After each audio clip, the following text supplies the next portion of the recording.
Olá, bom dia!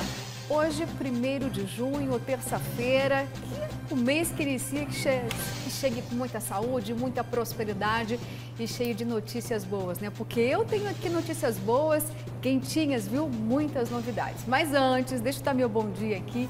Bom dia, professor Haroldo. Bom dia, Luciana Gavilha. Seja bem-vindo aqui à bancada do programa Notícia de Frente. Bom dia ao nosso colega jornalista Kleber Lima. É um prazer tê-lo aqui na nossa bancada. Seja bem-vindo. Pois é, bom dia, Kleber Lima. E um bom dia também aos nossos telespectadores, né? Você que está em casa, todos, né, nos assistindo, temos muitas notícias importantes, mas o senhor já falou minha novidade, professor, eu apresentar aqui o nosso novo colega de bancada, Kleber Lima, jornalista e empresário, uma sumidade da comunicação de Mato Grosso, que chega agora para somar com essa equipe do A Notícia de Frente. Seja mais uma vez muito bem-vindo, Kleber. Para a gente é muito importante a tua chegada aqui nessa bancada. Bom dia, Luciana. Bom dia, professor Haroldo. Bom dia a todos os nossos telespectadores. E o Haroldo que é o nosso anfitrião, né, Luciana? A gente está estreando juntos. Para mim é uma honra poder estrear e junto com você aqui na bancada do A Notícia de Frente. Que bom, honra para todos nós. E a gente começa agora, né, com notícias polêmicas, como sempre aqui na Notícia de Frente. Mas antes, olha só, vamos começar um pouquinho mais leve, então? Vamos. Com imagens é sempre do bom, trânsito, né? Começar... né? Vamos lá, então, agora cedinho ainda, né? 7 horas da manhã, a gente está vendo aí as imagens da Avenida Miguel Sutil, ali pertinho do Centro de Eventos do Pantanal, 6 horas da manhã. Kleber acabou de me corrigir aqui, estou 1 hora só adiantada. Bom, o trânsito nesse horário é uma maravilha, né? Pena que não fique assim o dia todo. Mas daqui a pouco ali já começa a pesar um pouquinho, né? Não para muito não, mas o trânsito ali costuma ficar um pouco mais pesado daqui uns 30 minutos, viu? Aí o cenário já muda. Arquimedes Pereira Lima. É a rotatória do Centro de Eventos. Aí, essa agora que a gente está mostrando aí, é ali a Arquimedes Pereira Lima, uma obra recém-inaugurada que facilitou, que mudou o tráfego ali daquela região do Jardim das Américas. Ali havia uma paralisação de veículos em praticamente todos os horários de pico. Agora essa obra facilitou muito, viu? Inclusive passei por lá ontem, 6 horas da tarde, imaginei, vou ficar parada aqui. Não. Qual que é aquela ali? É ali na Arquimedes Pereira Lima, na Moinho. É da Moinho. Mas a altura, que altura? Na continuação da Avenida Brasília, Kleber, que tem fizeram uma pista de ciclismo que passa ali cortando todo o Jardim das Américas.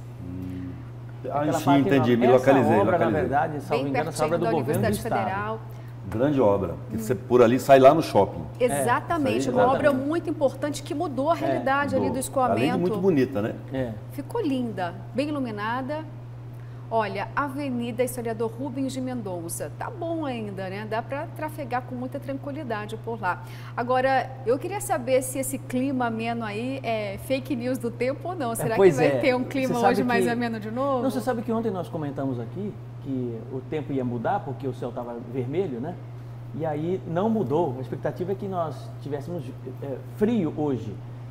Pelo menos uma temperatura um pouco mais baixa, mas me parece que o sol daqui a pouquinho está saindo de novo. Não, o sol firme de Cuiabá não nos abandonou. Eu até queria que ele tivesse uma folguinha, né? Olha, viaduto de Despraiado também muito tranquilo ali. Ali dificilmente a gente vê um trânsito que chega a parar. A gente percebe ali, né, um volume muito grande em alguns horários, mas parar mesmo ali é muito difícil. Uma outra obra que mudou a realidade, né, daqui de Cuiabá. Parece que eu vi uma garoa ali, não sei se é isso mesmo, não. Estou torcendo para que seja, hein? Viaduto da rodoviária da Avenida Miguel Sutil, a gente está vendo aí uma movimentação também. Não, está um paraíso o trânsito, né? Agora 6 horas e 8 minutos, muito tranquilo de fato. Olha, eu vou continuar torcendo para o sol esconder um pouquinho hoje, até porque a gente percebe nos noticiários em geral a queda da temperatura brusca, principalmente nas regiões sul e sudeste. Por lá, nessas regiões, a temperatura de fato despencou. Será que aqui vai cair um pouquinho? Aqui é interessante, né, Luciana? Aqui, hein, Kleber? Aqui o cara fala assim, vai fazer frio, né? Passou, entendeu? É coisa de... A gente aqui assiste um dia e meio, 2 dias no máximo. Já foi embora. Placa de cidade pequena, né? É. Uma mesma placa você aproveita. Bem-vindo a Jangada. Aí do outro lado, assim, obrigado por ter vindo. Olha lá, República do Líbano, tem gente já indo para a Chapada, quem sabe lá o clima esteja mais ameno, né? Muito tranquilo. Segundo o clima-tempo, a previsão hoje é 21 graus a partir das 7 horas da manhã, chegando a 29 às 11 da manhã. Bom, 21 graus em Cuiabá é inverno, né? É frio demais, né? É frio, rapaz. Aqui você tem que fazer o seguinte, como diz o Tiago Mourão, né, aquele grande Tiago Mourão, diz assim, olha, você tem que ficar de olho se vai esfriar amanhã para você tomar banho hoje, entendeu? Entendeu? É bom ter que ficar esperto, né? Tá certo, gente. Vamos às notícias agora. Vamos falar um pouquinho lá do Palácio Alencastro. Vamos lá. Tem notícia importante, viu? Olha só, vou fazer um destaque aqui do Gazeta Digital. Época de eleição, hein? Vamos lembrar um pouquinho do que aconteceu e dos desdobramentos ainda das eleições. Olha só, Kleber e professor. Emanuel acusa procurador de calúnia após enquete sobre o paletó. O prefeito Emanuel Pinheiro entrou com ação de calúnia e difamação contra o procurador da Justiça, Domingos Sávio. Segundo a interpelação judicial, Domingos publicou nas redes sociais uma enquete, relembrando o caso do paletó. De acordo com a ação, no dia 29 de novembro de 2020, data do segundo turno da eleição municipal, Domingos Sávio publicou em seu perfil no Instagram uma enquete em que questionava aos seguidores se eles votariam com paletó ou de camiseta. Olha, e aí causou, sabe o que? Uma indigestão, Kleber, no prefeito Emanuel Pinheiro. Professor, olha só, a gente está falando ainda das eleições, né, que o prefeito foi vitorioso. E ele não gostou muito dessa brincadeira aqui não nas redes sociais. Agora, fica aí uma pergunta, Kleber, professor.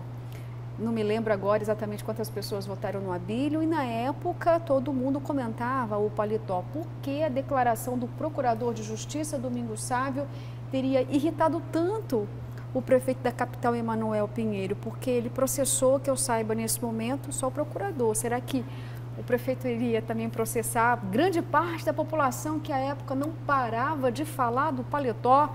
É porque ele é um ilustre cidadão de Mato Grosso, um procurador, Kleber, professor. Por que incomodou tanto?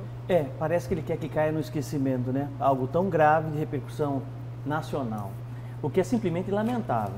Simplesmente lamentável. Ele vai ter que processar metade da população brasileira, metade da população mato-grossense, cuiabana principalmente, por conta exatamente dessa iniciativa do procurador. E não pode. A sociedade cuiabana está à espera de uma resposta da justiça já há alguns anos. Isso não pode cair no esquecimento de forma alguma. Eu acho até bom que, de certa forma, alguém relembre esse episódio, né? Que é um episódio, sobretudo, trágico, dantesco, de falta de moralidade, de falta de eticidade, que até hoje não teve explicação. Ele declara, sobretudo, inocente, mas não corre atrás da sua inocência. Não se movimenta em momento algum para poder exatamente dizer o seguinte, olha, eu sou inocente, vamos acelerar esse processo porque eu preciso provar a minha inocência. Foi reeleito prefeito de Cuiabá, foi legitimado por boa parte da população a ser novamente prefeito, em cima de um problema gravíssimo do ponto de vista ético, do ponto de vista moral, né? Então isso é terrível. E isso para mim, quanto mais demora, pior, né? E eu já deixei muito claro isso, inclusive para ele, pessoalmente. Agora, Kleber, né, o fato do procurador ter usado as redes sociais faz uma pergunta, né? Não é um instrumento democrático? Foi uma ofensa? Foi uma forma ácida de estar fazendo referência ao paletó? Então, eu vejo assim que o procurador, ele entende de lei, né? O Domingos Sávio não é à toa que é procurador de justiça do Ministério Público. Entende bem de lei, usou essa entrelinha para poder fazer uma brincadeira e, claro, fazer também um posicionamento político, né? Uma vez que todo mundo sabia que o Abílio andava sempre de camiseta, era a indumentária dele, oficial, o figurino dele de camiseta, e o Emanuel Pinheiro, embora não tenha feito campanha de paletó, mas é bastante identificado com esse episódio do paletó. O que eu me pergunto é o seguinte, qual é a inteligência emocional do prefeito, se ele quer tanto esconder o assunto, de processar um procurador de justiça sem base legal, porque ainda que ele tivesse, Domingos Sávio, manifestado o voto dele, ao Abílio ou se manifestado contra o Emanuel, era um direito dele, é uma manifestação pessoal, né? Então, assim, o Emanuel Pinheiro, primeiro, ele não acionou o Domingos Sábio pelo quesito eleitoral, porque não foi uma ilegalidade eleitoral. Ele tenta puxar para a ofensa pessoal, e aí eu acho que é difícil sustentar. A única coisa que efetivamente ele consegue com esse processo é evidenciar o assunto que ele quer esconder. Você está entendendo? Então, assim, o efeito é o contrário do que ele imaginou. O que eu estou porque tem um detalhe importante nisso tudo, Kleber. Não sei se você concorda comigo, Luciano e telespectador. Antes de ser procurador, ele é um cidadão comum como qualquer um outro. Ele paga seus impostos. E aquele que paga os seus impostos e tem como gestor um prefeito que tem, de certa forma, dúvidas no ar com relação ao seu posicionamento ético ou moral frente à opinião pública, é um problema. Quer dizer, em que eu não posso desvelar a minha indignação por conta de um fato que teve repercussão nacional, né, e que até hoje, de certa forma, não se tem resposta por parte da justiça, é o cúmulo do absurdo. Aí eu vou ser processado por conta disso, né? Eu posso ser processado, igual nós tivemos agora há pouco tempo atrás, né, aquela questão do delegado Stringheta, que não pode falar absolutamente nada do Ministério Público, que vai ter problema, vai ser processado, vai ser afastado. É um outro problema gravíssimo.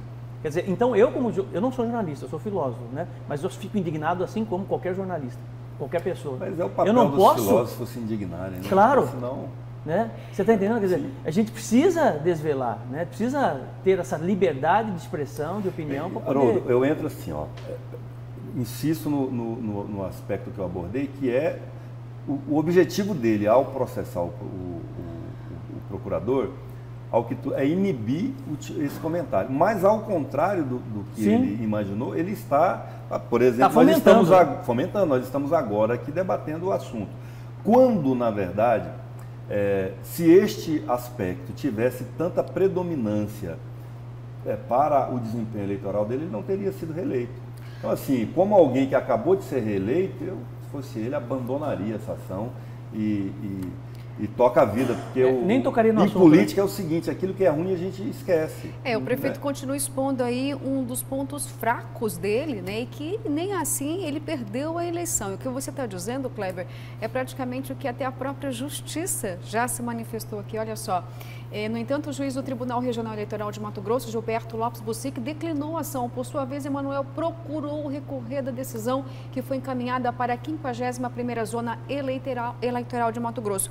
E aí o debate aqui é muito importante também porque diz respeito às redes sociais, a forma da população ter vez, ter voz. E foi uma brincadeira, foi um humor ácido, foi, mas... aceita que dói menos, porque é verdade. A gente sabe que o brasileiro não gosta muito de ser proibido, não, de certas manifestações, ganha muito peso. Se a gente lembrar aqui o que aconteceu com a Câmara de Vereadores, que ganhou o apelido de Casa dos Horrores, e a Câmara quis proibir, foi para cima da população. Na justiça, né? O que aconteceu? Mas tirou o título dela? Ela deixou de ser, por algum momento, ridicularizada? Não. Pois é. Aí você expõe a sua jugular, consegue ainda aumentar ainda mais a sua fraqueza. Concordo com você, concordo contigo também. Não, é bem isso mesmo. Né? Se ele não tivesse tocado no assunto, talvez não teria tanta repercussão. Né? Mas eu particularmente acho que uma vez que foi tocado, e por um procurador, né, de uma certa relevância, até porque é um conhecedor da lei, eu acho que é importante que a sociedade tome isso, né, como algo positivo, para que realmente seja apurado, para que se pressione as nossas autoridades, para que a justiça se manifeste o mais rápido possível com relação a esse fato, porque é simplesmente lamentável. Eu não gostaria e não quero ter um prefeito bandido, ladrão, corrupto, que receba propina. Ninguém quer isso, Kleber. Ninguém quer político ladrão.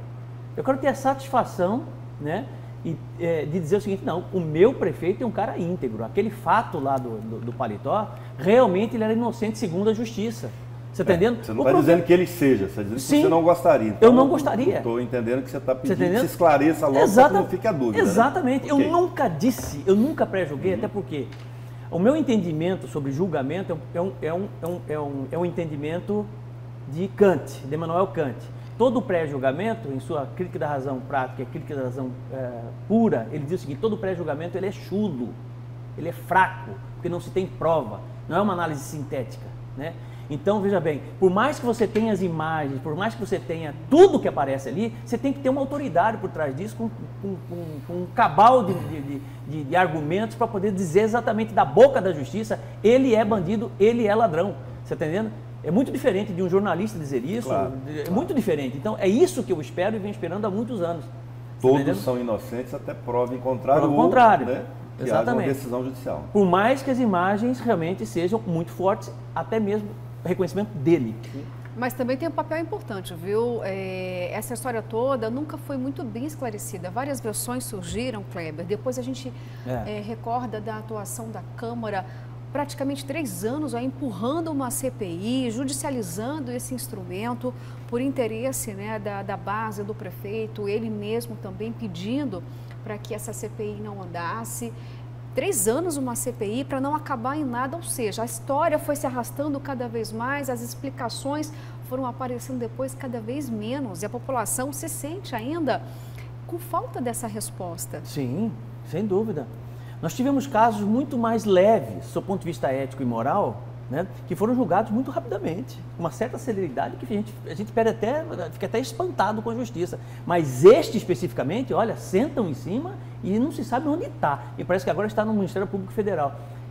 E não nasce, entendeu? Você não tem uma posição. Mas, Haroldo, ali me parece que tem um primeiro erro que é grave, é que aquilo, se o episódio do paletó devesse ser objeto de CPI, não seria uma CPI de Câmara Municipal. Seria uma CPI na Assembleia Legislativa, porque, em tese, se trataria de propina do governador, ex-governador Silval Barbosa, a deputados para aprovar as matérias do interesse do governo lá na Assembleia.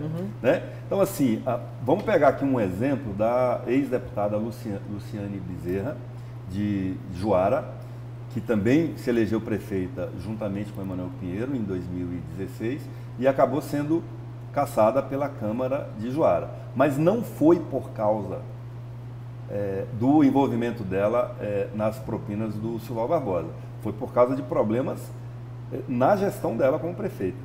Você entende? Então, assim, este objeto, episódio paletó, investigado pela Câmara de Cuiabá, aí ficou aquela discussão, né? Mas o fato teria sido anterior ao exercício dele de prefeito, né? Então, do ponto de vista legal, o grande argumento, ainda que, sem discutir o mérito... Ele era deputado. O dinheiro era ou não era de corrupção?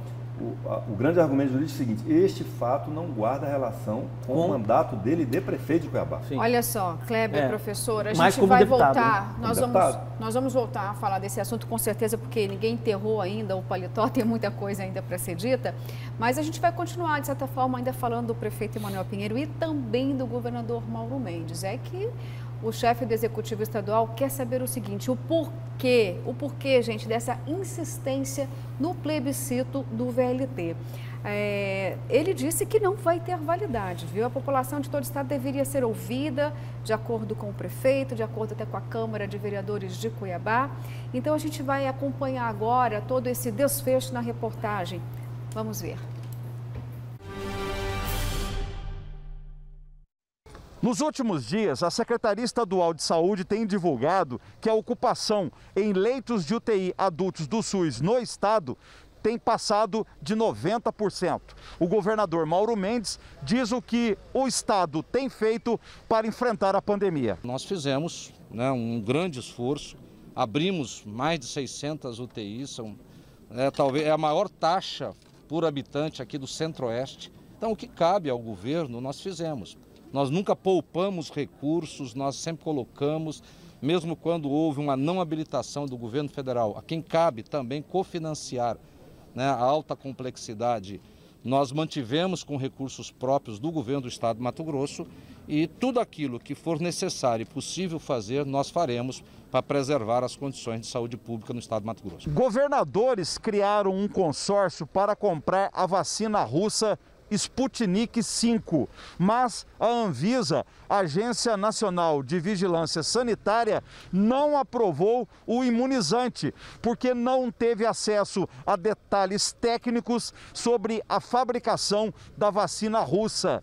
Mauro Mendes diz o que os governadores estão fazendo para liberar a compra deste imunizante. Não desistimos da compra. Existe um grupo de técnicos, como são vários estados, foi criada uma comissão, né, tanto no campo jurídico de procuradoria, o nosso procurador está acompanhando isso, tanto no campo técnico-científico, para tentar atender a burocracia que a Anvisa criou para chegar a essa vacina no Brasil. O governador de Mato Grosso nega que em Rondonópolis tenha surgido uma nova cepa, principalmente a indiana, no caso da Covid-19. Não tenho nada oficial, né? Às vezes existe muita especulação, né? Nesse campo é sempre bom e prudente a gente anunciar coisas quando tem resultado oficial. Acho que é lamentável que algumas pessoas, deve ser. Não, para que isso, né? Existe todo um trabalho feito pela vigilância, né, de estudo disso, de forma oficial. Se tiver algo oficial, seguramente nós daremos publicidade, porque é dever informar a população. O governador Mauro Mendes ainda lançou uma pergunta sobre a defesa da Prefeitura de Cuiabá sobre o modal VLT. Isso não tem valor jurídico nenhum. Se quiser fazer um plebiscito no estado inteiro, isso é uma ação do governo do estado de Mato Grosso. E para ter alguma legalidade, teria que ser feito um plebiscito no estado inteiro. Se a prefeitura conduzir um plebiscito no estado inteiro e pagar por isso, ok, aí possa até que tenha algum tipo de valor. Porém, um plebiscito na cidade de Cuiabá, nós já temos aprovação. O Conselho de Desenvolvimento aqui, que é da região metropolitana, já aprovou isso. Então eles ficam lá esperneando, gastando dinheiro público, né, que não vai produzir nenhum resultado. É lamentável isso é jogar dinheiro público na lata do lixo. Gente, eu já falei muitas vezes, né, que esse VLT, e vocês sabem disso, ele nasceu pela corrupção. Ele nasceu na falsificação de documentos, ele cresceu na corrupção e nós enterramos. Então esse filho da corrupção está sendo alimentado pela Prefeitura de Cuiabá. Por que disso? Qual o interesse disso? O que está por trás disso? Nesta quarta-feira, servidores do Poder Executivo Estadual devem realizar uma manifestação sobre 2 impasses com o Estado. O governo propõe uma RGA de 2%. Os servidores cobram um reajuste de 21%. Em relação à cobrança de previdência de aposentados e pensionistas, os servidores querem que o Estado siga a regra do governo federal, acima do teto do INSS, ou seja, acima de R$ 6.400. Mas no Estado, a cobrança desde o ano passado é acima de 3 mil. Eu não tenho nenhum tipo de temor de fazer qualquer tipo de embate ou debate em qualquer campo. Já demonstrei isso várias vezes, né? Então, os meus atos e a minha trajetória falam muito mais do que as palavras, né? Porque faço aquilo que é possível fazer. Não vou fazer nada de errado e nada que não seja correto fazer, olhando o interesse maior da população de Mato Grosso. Eu estou aqui para cuidar do interesse, né, da grande parte da população, dos mato-grossenses, né, e fazer o que é bom para a maioria. Democracia não é a vontade de todos, democracia é a vontade da maioria, né? E eu vim para atender a maioria. Está aí o Estado recuperado, um Estado que, quando eu peguei, era nota C no Tesouro. Em 2 anos, nós conseguimos a maior e a melhor nota que um Estado pode ter em termos de gestão fiscal. Só Mato Grosso e mais 2 estados têm isso. Bem, esse assunto do plebiscito está se arrastando, né? Eu acho que seria um instrumento muito importante, que a população, sim, deveria ter sido ouvida lá no passado. Nesse momento, eu também questiono a eficácia desse plebiscito, porque jogar para a população a responsabilidade que foram decisões do passado de gestores. E agora que andou parte dessa obra, paralisou, mais de R$1 bilhão foi investido, aí a população vai ter que decidir se ela vai querer de fato o VLT ou o BRT. Vamos ter que pagar aí quase R$4 milhões, porque são esses os valores, né? Que estão ventilando aí entre 3 milhões e 4 milhões. E aí o governador diz que deveria ter sido feito então, ou fazer um plebiscito com todo o estado de Mato Grosso. Não concordo com isso, a região metropolitana que seria a principal beneficiada do VLT, mas, gente, existe de fato a necessidade, seria prudente agora, seria sábio fazer um plebiscito? Para responder o interesse de alguns gestores? Bom, eu vejo que a primeira medida que esse caso exige é que prefeito de Cuiabá, prefeito de Várzea Grande e governador do estado, ou mais do que isso, Haroldo, que as instituições, né? Que Prefeitura de Cuiabá, Prefeitura de Vargas Grande e Governo do Estado, sentem à mesa e cheguem a um consenso. É possível isso, Kleber? Olha, eu acho que é necessário. Agora, eu lamento, respondendo objetivamente a sua pergunta, que não seja possível, porque se você colocar um tema universal à mesa para o Mauro Mendes, para o governador Mauro Mendes e para o prefeito Emanuel Pinheiro discutirem, que é Jesus Cristo, eles não vão chegar a acordo.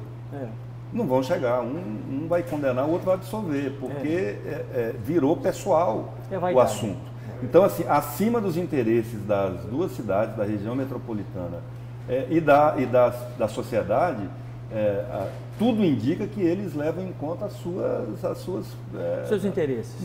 As suas tretas, sabe? Tem um jogo de vaidade muito grande. Essa briga já deu, gente. Eu acho que essa briga já deu. O Emanuel Pinheiro já teve um mandato inteiro, já está no segundo, sem uma solução definitiva para esse problema do VLT. Né? Embora não foi ele o responsável, foi a Prefeitura de Cuiabá. Tem um ditado antigo que fala assim: casou com a viúva, assume os filhos, né? Os barrigudos. Então, assim, o prefeito de Cuiabá, a Prefeitura de Cuiabá tem esse passivo para dar conta, como o governo do estado e também a Prefeitura de Vargas Grande. E o governador Mauro Mendes está já encerrando o seu primeiro mandato, também sem ter uma solução para o problema. Então, assim, quanto mais demora, mais difícil fica a gente achar uma solução. E vai ficando a conclusão de que o 1 bilhão e 200 milhões de reais investidos nesse modal vão ficar debaixo da terra. O que acontece é o seguinte: se você pegar todas as entrevistas do Mauro Mendes com relação a esse assunto de VLT, vocês vão perceber que ele sempre alicerça o seu principal argumento com relação, aliando a questão do VLT à corrupção. Ele está errado? Não, realmente o VLT foi criado para roubar, para furtar, para desviar dinheiro público. Isso é fato, mas não tem nada a ver uma coisa com a outra. Uma coisa é a questão do desvio do dinheiro do VLT, mais de R$1 bilhão, né? E a outra coisa, qual é o melhor modal para a cidade de Cuiabá. É isso que está em jogo e é isso que deve ser debatido, deve ser discutido com a sociedade. É óbvio que o plebiscito, num momento como esse, ele não é o mais adequado, porque deveria ter sido feito lá atrás, né? Para que as pessoas pudessem realmente opinar, uma vez que quem vai utilizar o VLT, sobretudo a população, não é Mauro Mendes, não é o prefeito Emanuel Pinheiro, não é ninguém, né, da política, deputado, vereador, ninguém vai utilizar a VLT ou o BRT. Quem vai utilizar é a população. E todas as vezes que você interfere, né, exatamente no cotidiano das pessoas, existe sim a necessidade delas serem, no mínimo, ouvidas, né? E neste exato momento, realmente, em meio a uma pandemia como essa, eu não sei se o plebiscito, do seu ponto de vista legal, vai funcionar ou não, né? Se vai ter algum peso legal, se realmente vai tomar isso como algo bom, vamos dizer assim, para a sociedade ouvi-la nesse exato momento. Apesar de acreditar que a participação popular é muito importante numa decisão como essa. Mas, professor, olha só, me pergunta, a gente paga e muito caro para que os nossos representantes possam dar direção para as questões da cidade, do nosso estado, do nosso país, e eles não são capazes de tomar decisões sábias, e aí depois a gente tem que pagar novamente para que a gente possa escolher. Quem teve toda a base técnica foi o governo de Mato Grosso, posteriormente a prefeitura. Para decidir entre um VLT e um BRT, são decisões que cabem em questões técnicas. Por exemplo, hoje, para dar continuidade no VLT, só em desapropriações, qual seria o valor? Qual seria o custo disso? A população sabe disso? O que envolveria a conclusão desse modal? Ou seja, são questões técnicas, são muitas informações que eles passaram lá mais de 6 anos, 8 anos estudando, e agora, através de um plebiscito, daria legalidade para retomar essa obra ou não. Só que tem um detalhe importante: os dois principais técnicos que fizeram a defesa ferrenha do VLT lá atrás, hoje são contra. Hoje são contra o VLT. Em quem é que você vai confiar, do ponto de vista técnico? A leitura técnica do VLT. A verdade é que colocaram a carroça na frente dos bois nesse processo, né? Deveria ter sido seguido um caminho mais lógico nessa história toda. Plebiscito primeiro, ouvir a população, o que elas acham, né? Mostrar exatamente as vantagens de um modal frente ao outro modal. Hoje não, hoje simplesmente pegaram o VLT, colocaram de lado e falaram, olha, nós vamos fazer agora o BRT, porque o BRT é bonito, ele é lindo, ele é isso, ele usa bateria, blá, blá, blá. A população não está convencida, por exemplo, boa parte da população não está convencida disso. Então, isso que é difícil. Você ter 70%, 80% de eletrificação pronta de VLT, tá entendendo? E aí, vai jogar tudo fora isso? Quer dizer, sabe, né?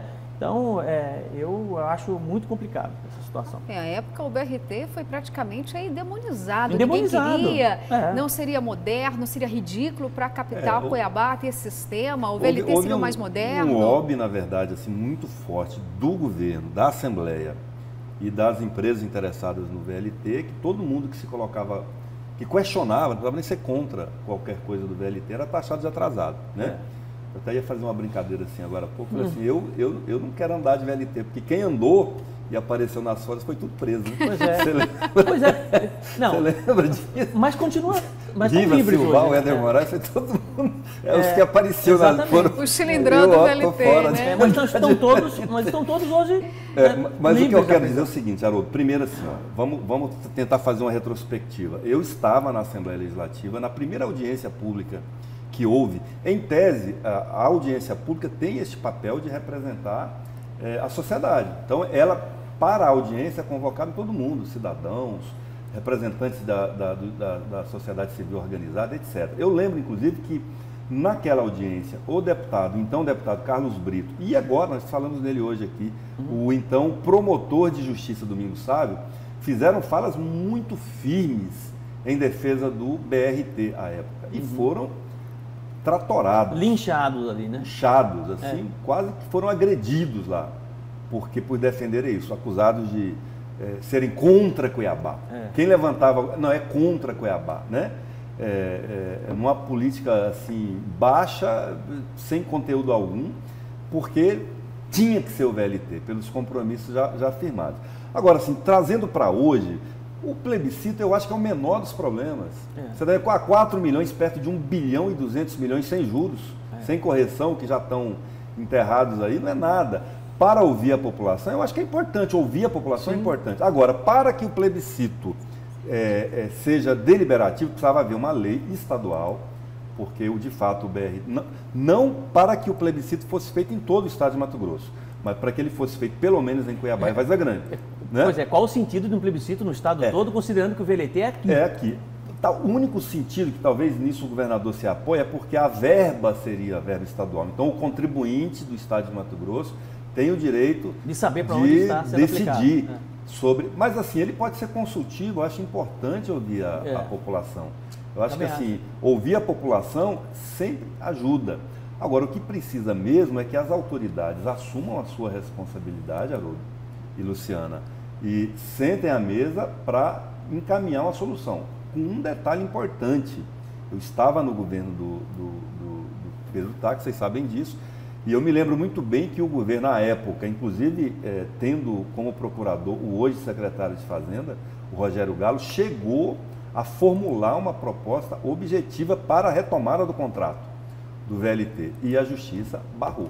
O Ministério Público e a Justiça barrou. Então ainda tem esse problema, não adianta decidir pelo VLT sem o Ministério Público concordar, e ele não concorda. Mas você não acha que esse processo do VLT ganharia muito mais celeridade se o governador Pedro Táxi não tivesse judicializado o processo logo no começo da sua gestão? Concordo. Só que agora é tarde. Agora é tarde. Então, assim, agora não tem mais o que discutir. É isso aí, porque agora está no controle do Ministério Público. Então qualquer solução tem que trazer para essa mesa redonda o Ministério Público e o Judiciário. Sim. Especialmente o Ministério Público. Porque se ele não anuir, se ele não concordar, ele já falou que não concorda, porque houve, segundo o Ministério Público, um desvio muito representativo de recurso público, não vai adiantar nada. Olha só, gente, vamos ler um pouquinho aqui as mensagens, são muito importantes. Kleber, professor, afinal de contas, né, nosso querido telespectador que nos ajuda aqui nessas notícias, a gente fala aqui o que você aí está perguntando para a gente, viu? E tem coisa aqui sobre o prefeito da capital, Emanuel Pinheiro. Olha só, bom dia, professor Haroldo, bom dia, bancada. É aquela coisa, viu? Quanto mais mexe, mais fede. Ou seja, está falando aqui do paletó. É uma fala muito popular, mas direta, é tão verdadeira, direta, né? Isso aí. Exatamente isso. Está dando conselho aqui para o prefeito. Deixa disso, aceita que dói menos, talvez. Falamos aqui com outras palavras, né? Exatamente. Olha só. Boas-vindas para você, viu, Kleber? Bom dia, bancada. Sejam bem-vindos em nossas casas. Luciane Kleber, é o Ivan do Cochipó. Obrigada, Ivan, pela sua participação. Olha só, tinha aqui uma cobrança importante em relação ao que nós estávamos falando agora sobre o VLT. A população tem inúmeras dúvidas e questões simples também. Não tem o nome aqui de quem mandou para a gente, mas ele está perguntando aqui, senhores, precisamos debater detalhadamente 3 pontos de ambos os modais, ou seja, do VLT e do BRT. Onde ficariam as estações, qual distância uma da outra, se a pessoa que vai sair do Parque Cuiabá, Jardim Imperial, Pedra 90 e quer ir lá para o Santa Rosa ou para a Arena Pantanal, por exemplo, como essa pessoa vai fazer? Tem novas avenidas saindo e as que já existem também. Qual seria mais fácil estender? Ou seja, ele está fazendo um questionamento aqui, ele não está nem criticando o VLT e nem tampouco o BRT. É um cidadão que tem dúvida de como ficaria na prática um desses 2 modais para que a população possa, de fato, opinar de forma técnica. É importante que vai ajudar no escoamento do trânsito. Bom, vamos continuar com as mensagens daqui a pouquinho. A gente vai fazer um rápido intervalo e voltamos já já.